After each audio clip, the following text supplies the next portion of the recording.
السلام عليكم ورحمة الله وبركاته. ازيكم يا حبايبي؟ عاملين ايه؟ يا رب تكونوا بخير وبأفضل حال يا رب. قبل ما نبدأ الفيديو اذكروا الله وصلوا على الرسول. اللهم صل وسلم وبارك عليك يا حبيبي يا رسول الله. وصلنا لليوم 22 يا جماعة. طبعا الفراخ دي ساسو شفا. اللهم بارك يا رب. طبعا بالرب بالخلطات الطبيعيه بالاعشاب. لو انت اول مره تدخل على قناتي، انا ما بستخدمش الادويه خالص، وبربي التربيه المنزليه اللي بتاكل فراخ طعمها حلو، صحيه جدا ونظيفه، وما فيهاش اي حاجه مضره او اي هرمونات اللي بتتاخد في الادويه او المزارع اللي هي بتضر بالفراخ وبتغير طعمها. يعني من الاخر، سواء بتربي فراخ بيضه، فراخ ساسو، او اي نوع من الافراخ، من نوع الفراخ، بتاكلي حاجه طعمها زي العسل وزي السكر ونضيفه، وكمان مفيده طبعا، ومفيش منها اي اضرار.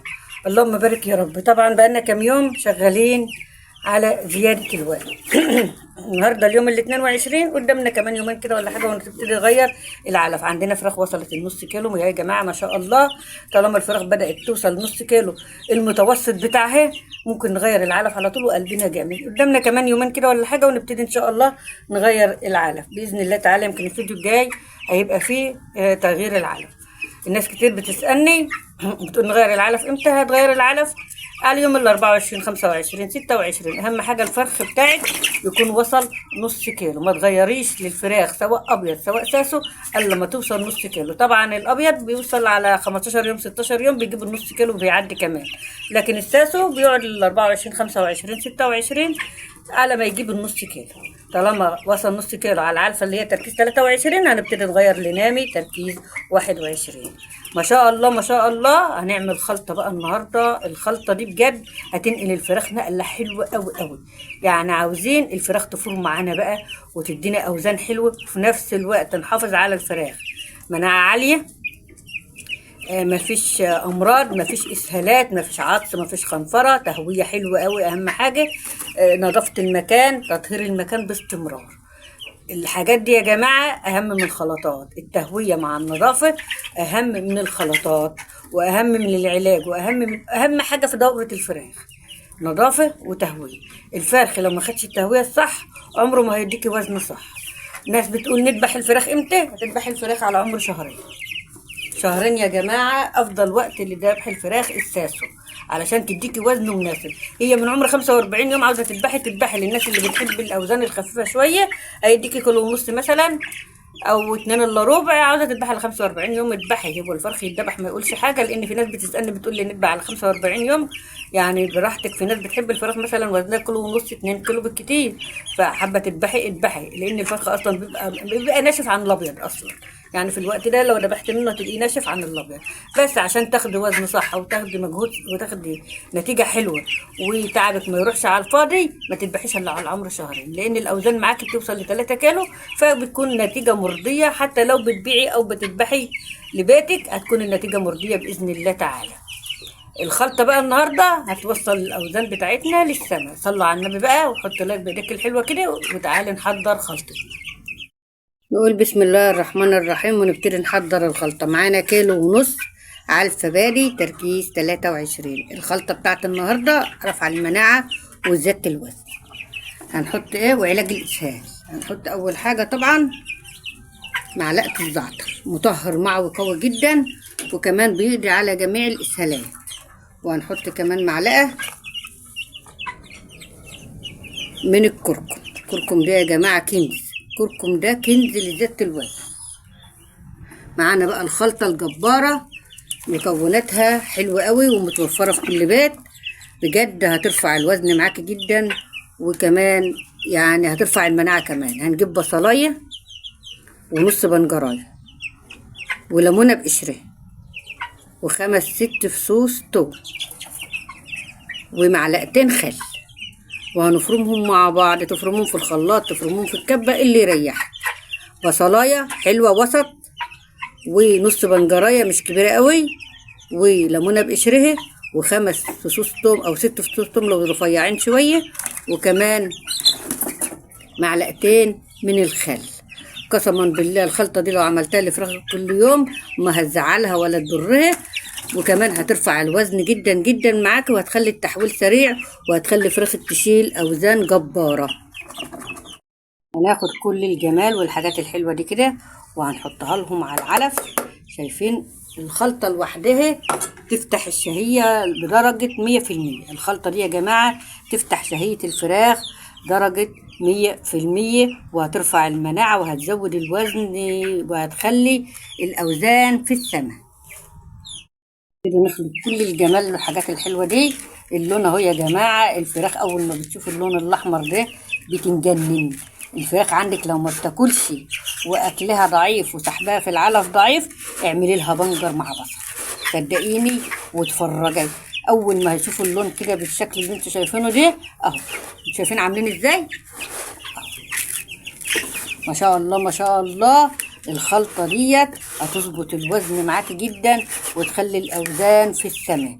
ما شاء الله ما شاء الله. احنا لسه النهاردة 22 يوم. ما شاء الله الفراخ حلوة زي ما انتم شايفين. اللهم بارك يا رب. احنا كل دي حاجة شغالين على زيادة الوزن ورفع المناعة طبعا، وهتعالج كمان لو في شوية عطس خنفرة أي مشاكل تنفسية كمان عندهم إن شاء الله هتقضي عليهم.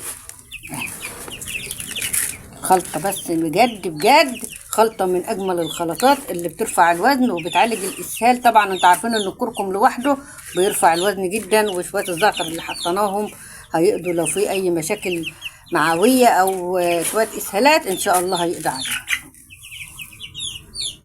الخلطة دي بجد من أجمل الخلطات اللي بتظبط الوزن جدا للناس اللي عاوزة فراخها تجيب وزن حلو.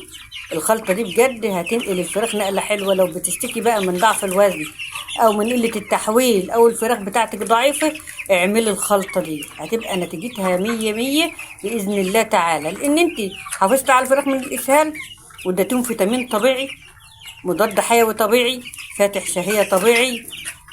ما شاء الله ما شاء الله. كمان مضاد سموم، الخل من مضادات السموم يا جماعة الطبيعية الممتازة. الثوم رافع مناعة، البصل فاتح شهية، الليمون طبعا كلكم عارفين الليمون بيحافظ على الفراخ من البرد او من اي مشاكل، برضو بيطهر الامعاء. يبقى انت اشتغلت كده صح، عملت الخلطة الحلوة ديت بالتوليفة الحلوة ديت، يبقى انت كده شغالة صح. ما شاء الله ما شاء الله. هتشوفي النتيجة قدامك وهتشوفي التحويل قدام عينيكي. يعني هتلاحظي ان الفراخ بتكبر معاكي وتحويلها بيظهر معاكي يوم عن يوم، طالما الفرخ مناعته كويسة، نشيط، بيتحرك، ما عندوش خمول، ما عندوش كسل، ما عندوش اسهالات، ريشه مش منفوش. طبعا بتلاقي فراخ كتير تكش كده وريشها هيبقى منفوش، بيبقى الاسهال زي ما بيقولوا واخد منه راق. فرخ يا جماعة تلاقيه منفوش وما بياكلش وريشه واقف، اسهال او برد، يعني بيبقى الاسهال وصل لمنتهى معاه والبرد كمان.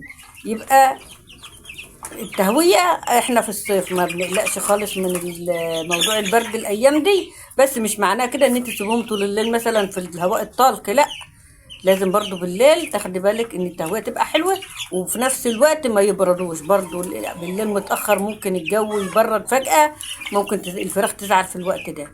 اللهم صل وسلم وبارك عليك يا حبيبي يا رسول الله. طبعا احنا شلنا الشبكة اهو يا جماعة وسيبناهم على الارضيات. ايه رأيكم بقى كده في الجمال ده؟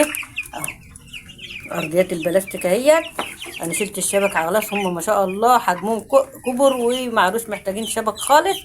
ما شاء الله. ده طالع قاعد لي فوق اهوت، طالع في العالم، يعني شوفوا عامل ازاي، عاوز ياكل من فوق. انزل. يعني فيهم لماضة وشقاوة مفيش بعد كده، كلهم نشاط، كلهم حيوية من غير أدوية خالص.